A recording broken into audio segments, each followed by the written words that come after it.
그렇습니다. 그리스도인으로 살아가면서 기쁘고 즐거운 일도 많이 있겠습니다만, 또한 그리스도인이기 때문에 힘들고 남이 겪지 않아도 되는 어려운 일들을 경험하기도 합니다. 그 중에 조금 더 힘든 일을 이야기하자면, 그것은 외적인 어려움보다 내적인 어려움이 우리 안에 있는 것이다. 그리스도인에게 더 어렵게 다가온다라고 말할 수 있겠습니다. 왜냐하면 외적인 어려움은 나의 외부적인 조건이 변경됨에 따라서 해결이 될 수도 있습니다만, 내적인 어려움은 다른 외부적인 환경이 아니라 내 안에서 생기는 어려움들이 해결되지 않으면 계속해서 나를 괴롭히기 때문입니다. 그렇다면 그리스도인이 겪는 내적인 어려움이라고 하는 것은 무엇이 있을까요? 그것을 말하고 있는 것이 바로 오늘 우리가 읽은 본문입니다. 오늘 본문 7장 21절부터 로마서 7장 21절부터 나오는 사도 바울 선생님의 말씀은 그리스도인이라면 피해갈 수 없는, 누구라도 한 번은 고백하고, 아니 지금도 어쩌면 현재 진행형으로 고백하고 동의하는 그런 말씀이라고 할 수 있겠습니다. 내 속사람으로는 하나님의 법을 즐거워하되 내 지체 속에서 한 다른 법이 내 마음의 법과 싸워 내 지체 속에 있는 죄의 법으로 나를 사로잡는 것을 보는도다. 이러한 우리 안의 갈등은 정말 우리를 괴롭게 만듭니다. 우리의 진정한 속마음은 하나님의 말씀을 따르고 그분의 뜻대로 살아가는 것인데, 그래서 그렇게 순종하고 싶지만 우리의 지체, 즉 구체적으로 우리가 삶의 실존 가운데서 살아가고 느끼는 나의 자아는 하나님께 순종하기보다는 죄를 따라가고 우리의 욕심과 이기심에 더 순종하게 될 때가 많다라고 하는 것입니다. 그렇기 때문에 우리는 그것을 괴로워하게 됩니다. 내가 원하는 것은 이것이 아닌데 왜 나는 계속해서 이 반대 방향으로 가려고 하는 것인가? 그래서 우리가 좀 더 이것을 이겨보려고 신앙생활을 더 열심히 하기 위해서 말씀을 읽고 공부하고 묵상하다 보면, 그래서 하나님을 더 잘 알게 되다 보면, 내가 이렇게 잘 알게 되었고 하나님을 더 잘 많이 배워서 더 많이 알고 더 잘 실천하게 되었는데도 그러지 못하는 나를 보게 되면 더 괴로워집니다.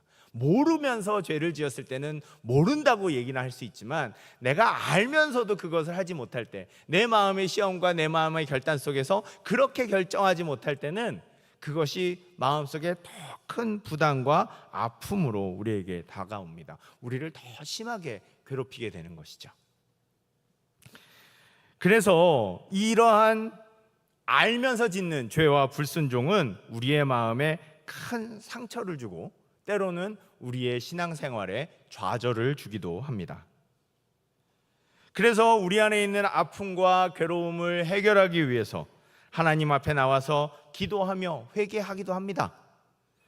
그때 또 하나님은 우리를 용서해 주십니다. 그래서 그 용서해 주시는 하나님의 은혜를 우리가 경험하며 기뻐하고, 하나님 이제는 제가 정말 하나님 앞에 순종하며 말씀대로 살겠습니다 라고 하는 그런 다짐을 하게 됩니다. 하지만 그 다짐이 물론 오래 갈 때도 하겠습니다만, 그 다짐이 결국은 깨지게 되는 순간들을 우리는 꼭 경험하게 됩니다.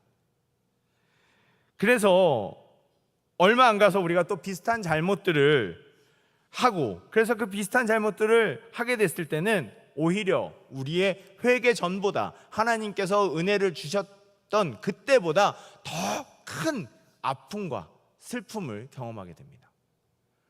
왜냐하면 하나님께서 나를 용서해 주셨기 때문입니다. 한 번 용서해 주셨는데, 그 한 번 용서해 주신 그 은혜를 내가 또 저버리고 무엇인가 잘못하고 또 하나님 앞에 비슷한 잘못을 가지고 고백하러 나간다라고 하는 것은 정말 어려운 일이죠.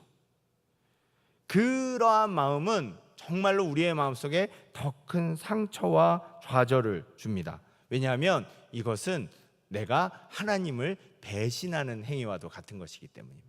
약속을 했는데, 다시는 내가 그러지 않겠다고 이야기를 했는데, 내가 비슷한 잘못이나 아니면 다른 잘못으로 하나님 앞에 또 한번 그렇게 내가 잘못했습니다, 하나님 나를 용서해 주십시오라고 얘기하러 나가는 것은, 이야기하러 나가는 것은 너무나도 힘든 일이다라고 하는 것입니다. 여러분, 똑같은 죄를, 아니면 한번 용서받은 사람에게 다시 한번 죄를 용서해 달라고, 그 관계를 회복시켜 달라고 내가 잘못했다고 이야기하러 나가는 것이 쉬운 일입니까? 어려운 일입니까? 한 번은 누구나 할 수 있습니다. 두 번째는 이야기가 다릅니다. 어떻게 보면 두 번째까지도 가능할 수 있겠습니다. 그런데 세 번째, 만약에 또 그런 이야기들을 하게 된다, 내가 또 하나님 앞에 또 나의 잘못을 고백하러 가야 된다라고 한다면 그것은 참 어려운 일이죠. 그래서 같은 죄를 반복해서 용서받는 것은 참 어려운 일입니다. 용서해 주는 사람도 용서해 주는 사람이지만 그것을 용서해 달라고 이야기하러 나가는 것 자체가 너무나도 힘든 일이라는 것입니다. 내가 정상적인 이 얼굴 낯을 갖고 있는 사람이라면 정말로 에스라가 기도했던 것처럼 얼굴이 화끈거려서 정말로 고백하기 힘들고 말하기 힘들게 되는 것이죠. 어쩌면 우리가 하나님과의 관계가 멀어지게 되는 이유도요, 내가 하나님 앞에 은혜를 받아서 이렇게 살겠다고 했는데 그것을 살지 못하게 됐을 때 너무나도 낯이 부끄럽기 때문에, 너무나도 내 양심의 가책이 크기 때문에 하나님 앞에 기도하러 가지 못하게 되고, 기도하러 가지 못하게 되니까 하나님과의 관계는 점점 더 멀어지게 되는 그러한 경우들을 경험하게 된다라고 하는 것입니다. 그래서 참 하나님 앞에 같은 잘못들을 고백하게 되는 것은 어려운 일이죠.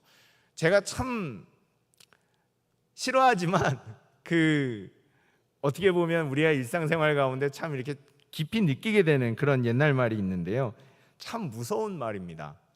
무슨 말이냐면 사람은 고쳐 쓰는 것이 아니다라고 하는 말입니다. 제가 이 말을 처음에는 무슨 의미인지 모르다가 이 말을 알게 되고 난 다음부터는 이 말처럼 무서운 말이 없구나, 사람은 안 변한다라는 얘기거든요. 어떻게든 이 사람은 안 변한다는, 변한 것처럼 보였어도 이 사람의 본성은 악하고 이렇기 때문에 원래 그 모습대로 돌아간다는 겁니다. 사람은 고쳐 쓰는 것이 아니다, 검은 머리 짐승은 거두는 것이 아니다, 이런 무서운 말들이 있어요. 그래서 사람은 잘 안 변하는 것 같습니다. 오죽하면 사람이 변하면 저 사람 죽을 때가 됐나, 이런 얘기를 듣기도 합니다. 안 변하죠. 그렇기 때문에 오늘 사도 바울 선생님도 본문의 24절에 자기 자신이 어떻게도 안 변하는 모습을, 하나님 앞에서 그렇게 깊은 은혜를 받았고 하나님의 말씀대로 살겠다고 그렇게 몸부림치는데 여전히 내 속사람으로는 나를 붙잡아 와서 하나님의 법을 배신하게 만드는 자기 자신을 보면서, 변하지 않는 자기 자신을 보면서 뭐라고 얘기합니까? 오호라, 나는 공고한 사람이로다. 누가 나를 이 사망의 몸에서 건져내랴. 죽어가는 이 몸, 썩어가는 이 사망의 몸이라는 것은 그냥 사망의 몸이 아니라 죽어서 썩어가는 이런 몸, 이런 뜻입니다. 정말로 부패해서 썩어가는 듯한 내 이 몸에서, 이 인생에서 누가 나를 건져내랴. 아무도 나를 건져낼 수가 없다. 나는 정말 한계를 경험하고 있다. 이렇게 얘기를 하고 있는 것입니다. 어쩌면 우리의 인생은 하나님 앞에서 우리의 신앙생활이라고 하는 것은 이 어려움, 변하지 않는 나, 하나님 앞에서 변하겠다고 이야기했지만 변하지 않는 나에 대한 그 싸움, 그 나를 이기는 싸움인지도 모르겠습니다. 그래서 그렇게 고백한 우리에게 사도 바울은 자기 자신이 경험한 하나님의 은혜, 그 자신의 한계에 대해서 하나님께서 주신 그 답에 대해서 이야기합니다. 그것이 바로 로마서 8장 1절에서 2절의 말씀인데요, 우리가 오늘 그 말씀을 같이 한 번만 읽어봤으면 좋겠습니다. 로마서 8장 1절에서 2절 말씀 한 번만 띄워주시면 감사하겠습니다. 네, 안 띄워주셔도 우리가 같이 한번 읽을 수 있겠습니다. 나왔습니다. 감사합니다. 로마서 8장 1절에서 2절 같이 한번 읽겠습니다. 시작.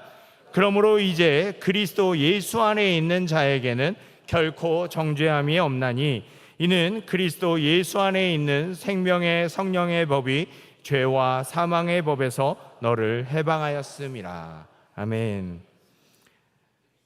사도 바울은 자신의 이 한계를 어떻게 내가 이길 수 있을까 했을 때 그 자기 자신에 대해서 하나님께서 주신 답은 그리스도 예수 안에 있는 자에게는 결코 정죄함이 없다. 자기 자신의 한계를 날마다 하나님 앞에서 죄를 짓지만 하나님께서는 이제 그 죄를 묻지 않으시고 죄라고 말하지 않으시겠다라고 말씀하신다는 겁니다. 그리고 이는 그렇게 됐을 때 그리스도 예수 안에 있는 생명의 성령의 법이 죄와 사망의 법에서 너를 해방하게 된다. 참 멋있는 말이죠, 그죠? 참 멋있는 말인데 이 멋있는 말이 잘 실감이 안 될 때가 있습니다. 왜냐하면 죄를 지으면 대가를 받아야 되지 않습니까? 그죠? 죄를 지으면 잘못하면 그 대가를 받고 그렇게 하는 것이 맞는 것입니다. 그런데 죄를 지어도 하나님께서는 그 죄를 묻지 않는다라고 말씀하십니다. 물론 우리는 알고 있습니다. 예수님께서 내 죄를 대신해서 죽으셨기 때문이라는 거죠. 하지만 그럼에도 불구하고 이 말이 잘 실감이 나지 않습니다. 그래서 제가 제 자신의 한계를 너무나도 깊이 느끼고 제가 목회를 하면서 목회자로서 저 자신의 한계를 느끼면서 하나님 앞에 정말 절절히 기도했을 때가 있었습니다. 정말로 절절히 새벽마다 정말 하나님 앞에 절절히 기도하면서 이 한계를, 하나님, 저는 이 한계를, 사도 바울 선생님은 이렇게 이기셨는지 모르겠지만 저는 제 한계를 이길 수가 없습니다. 너무나도 괴롭습니다 라고 하며 하나님 앞에 기도했던 적이 있습니다. 새벽마다 울며 기도했을 때 그때 하나님께서 이 말씀이 어떤 의미인가 라고 하는 것을 저한테 체험시켜 주신 게 있어요. 이 설교는요, 그때 이 체험 때문에 만들어진 설교이기도 합니다. 새벽에 기도를 했을 때요, 갑자기 연못이 하나 보였다라고 얘기하는 게 맞겠죠? 예, 그래서 보였습니다. 환상을 본 건 아니고 그냥 기도 중에 보였습니다. 근데 그 연못이 그냥 연못이 아니라 이 H빔이라고 이렇게 철근 같은 거 있잖아요, 그죠? 그 철근 같은 건축자재 쓰레기 같은 게 막 이렇게 삐죽삐죽 나와 있는, 그래서 연못은 연못이되 쓰레기가 가득 차 있는 쓸 수 없는 그런 연못이었습니다. 이 쓰레기들이 하늘을 향해 이렇게 삐죽삐죽 돼 있는. 그래서 근데 이게 뭐지? 왜 이걸 보게 됐을까라고 생각했을 때 그때 알게 된 건 이게 내 마음이구나, 이게 나구나라는 걸 알게 됐어요. 그래서 제가 한숨이 훅 나오더라고요. 이게 나구나. 이렇게 쓰레기가 가득 차 있고 어떻게 할 수도 없고 치울 수도 없는, 개선의 여지가 보이지 않는 이 연못이 나구나. 근데 하늘에서 뭐가 이렇게 내려오기 시작했어요. 하늘에서 내려오기 시작해서 뭐가 내려올까라고 해서 봤더니 그게 하나님의 은혜고 사랑이구나라는 걸 알 수 있었어요. 근데 그때 제 마음에 어떤 게 생각이 들었냐면, 하나님, 이거 보이시죠? 이 연못에 삐죽삐죽 올라와 있는 쓰레기들 보이시죠? 얘네들이 너무 뾰족하기 때문에 하나님의 은혜가 내려와도 구멍이 뚫릴 것 같습니다. 이런 생각이 들었어요. 그래서 되게 더 마음이 안 좋아졌어요. 여전히 나는 하나님의 은혜가 내려와도 그 은혜를 그냥 망가뜨리는 그런 사람이구나. 그래서 더 마음이 안 좋아졌어요. 그런데 하나님이 그때 저에게 체험시켜 주신 것은 뭐냐면, 하나님께서 내려주시는 은혜가 한정없이 두꺼웠다라는 겁니다. 이 내려오는 은혜의 두께를 제가 측정할 수가 없는 거예요. 아무리 쓰레기가 뾰족해서 이것을 찌르고 그 은혜를 찢고 나와도 그 은혜가 또 덮어서 그냥 그 쓰레기 같은 연못이, 쓰레기가 가득 찬 연못이 없어지고 그저 하나님의 은혜만 가득한 그런 자리로 변하게 되더라는 말이죠. 제가 이렇게 말씀드리니까 잘 시감이 안 나시죠, 그죠? 근데 그 압도적으로 하나님께서 하늘에서 내려주시고 제 이 쓰레기 같은 마음을 다 덮으시고 흔적도 없이, 그래서 새롭게 평평한 곳으로, 하나님의 은혜만 가득한 곳으로 만드시는 그 경험을 했을 때 제가 정말 그날 정말 어떻게 할 수 없이 울었던 것 같아요. 하나님은 은혜를 이렇게 부으시는구나. 그래, 나는 안 변하지. 나는 안 변하고 내 마음은 여전히 쓰레기 같고, 어떠한 그런 하나님의 은혜가 내려온다고 해도 내 마음은 그걸 뚫고 나갈 정도로 날카롭고 그렇게 가득한, 죄로만 가득한 내 지저분한 마음인데, 하나님은 내가 아무리 그것을 뚫고 올라가도 그것을 더 내리누를 만한, 표시가 안 날 그 엄청난 은혜를 나에게 내려주시는구나. 은혜의 무게를 체감하게 해주셨습니다. 말할 수 없는 하나님의 은혜, 표현할 수 없는 하나님의 은혜. 우리가 우리의 자신의 한계를 가지고 하나님 앞에 나갔을 때 하나님은 그 말할 수 없는 은혜의 무게로 우리를 내리 누르시며 그 은혜로 우리를 충만하게 하시며, 그러니 너희는 이제 내가 죄를 묻지 않으며 너희는 내 백성이라고 말하며 이제 생명의 성령의 법이 죄와 사망의 법에서 너를 해방하도록 하겠다. 그러면서 제가 그 말씀 가운데 너무나도 깊이 깨닫게 된 것은 무엇이냐면, 그러므로 이제는 내가 사는 것이 아니라 오직 내 안에 그리스도께서 사시는 것이라.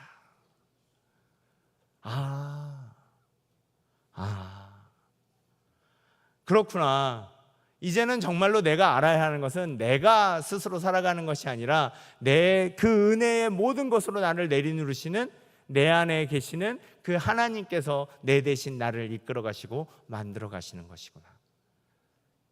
이제는 나를 위해서 생명을 버리신 하나님의 아들을 믿는, 그 은혜를 주시는 그 하나님을 믿는 마음으로 살아가야 하는 것이구나. 정말 그분을 믿어야 하는 것이구나.